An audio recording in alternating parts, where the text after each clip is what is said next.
주님의 백성들 머리 위에와 저들의 가정과 생업과 자녀들 위에 지금으로부터 영원히 함께 있을지어다. 아멘.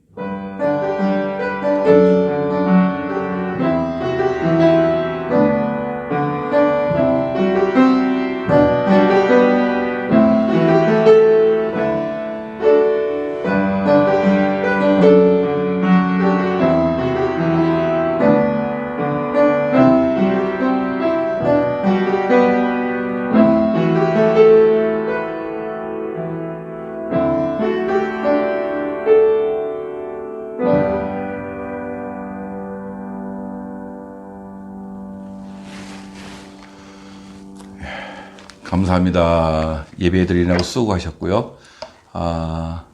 이제 어디에 계시든지, 정말 건강하게 잘 자기를 지키시고 하시는 우리 성도님들 되시면 고맙겠습니다. 열심히 잘 사시고, 또, 멕시코 들어오실 때, 또 이제 멕시코 나가실 때, 어디를 가든지 여러분, 자기 건강 관리 잘 하시고, 감염이 되지 않도록 철저히 방역하시면서 다니시면 좋을 것 같습니다. 감사드리며 다음 주에 또 만나 뵙겠습니다.